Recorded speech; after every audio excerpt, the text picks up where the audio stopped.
आज सुनिए कार्तिक मास के अगले दिन यानी पड़वा के दिन सुनी जाने वाली चिड़ा और चिड़ी की कहानी। इस दिन आटे से घर बनाते हैं। आटे के चिड़ा चिड़ी बनाकर घर के बीचों बीच रखते हैं। उन्हें कपड़े पहनाते हैं और आटे के घर में घर का सारा सामान रखते हैं। चिड़ा और चिड़ी को खील बताशे का भोग लगाते हैं। इस दिन खिचड़ी बनाते हैं और आम का अचार रखकर ठाकुर जी को भोग लगाकर खुद भी प्रसाद खाते हैं। कथा के अनुसार 4 चिड़िया थीं। चारों कार्तिक मास में कार्तिक नहाती थीं। पड़वा के दिन चारों चिड़ियों ने सोचा कि चलो खिचड़ी बनाते हैं। एक चिड़िया चावल ले आई, एक चिड़िया दाल ले आई, एक चिड़िया घी ले आई और एक चिड़िया नमक ले आई। सबने मिलकर खिचड़ी बनाई। सबने सोचा कि पहले नहा लिया जाए तब खिचड़ी खाते हैं। सब चिड़िया नहाने चली गई। पहले एक चिड़िया नहाकर आई। उसे बहुत जोर की भूख लगी थी। बाकी चिड़िया अभी नहीं आई थी तो उसने खिचड़ी की भाप खा ली। दूसरी चिड़िया आई तो उसने खिचड़ी का पानी पी लिया। तीसरी चिड़िया आई और उसने खिचड़ी खा ली। चौथी चिड़िया आई तो उसने बची हुई खुरचन खा ली और फिर चारों चिड़िया मर गई। जिस चिड़िया ने भाप खाई थी वो अगले जन्म में राजा के घर राजकुमारी बनी। जिस चिड़िया ने पानी पिया था वो अगले जन्म में कुम्हार के घर पैदा हुई।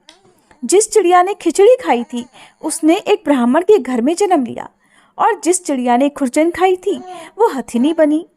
कुम्हार की लड़की राजा के यहाँ दासी बनी। ब्राह्मण की लड़की राजकुमारी की सहेली बनी। हथिनी भी राजा के यहाँ पर ही थी। राजकुमारी को अपने पिछले जन्म की सारी बातें याद थी। जब राजकुमारी का विवाह हुआ और वह विदा होने लगी तो राजा से बोली, पिताजी, मैं अपने साथ अपनी सहेली और दासी को भी ले जाना चाहती हूँ। राजा ने कहा, ठीक है, ले जाना। तब राजकुमारी बोली, पिताजी, मुझे हथिनी भी चाहिए।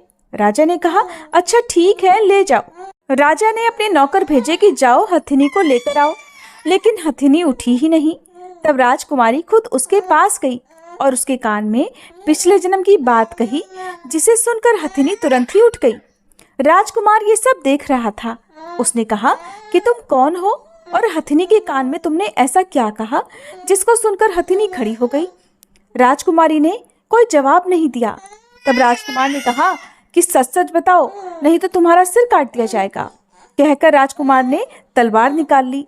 तब राजकुमारी ने राजकुमार को पिछले जन्म की सारी बातें बता दी। राजा ने भी सारी बातें सुनी। फिर कहा कि अगर कार्तिक स्नान का इतना महत्व है तो हम भी जोड़े से स्नान करेंगे और खूब दान पुण्य करेंगे। इस कहानी को सुनकर सभी को कार्तिक भगवान की जय जयकार करनी चाहिए और अपनी सामर्थ्य के अनुसार दान देना चाहिए। अगर आपको ये कहानी अच्छी लगी हो तो वीडियो को लाइक और शेयर करना मत भूलिएगा।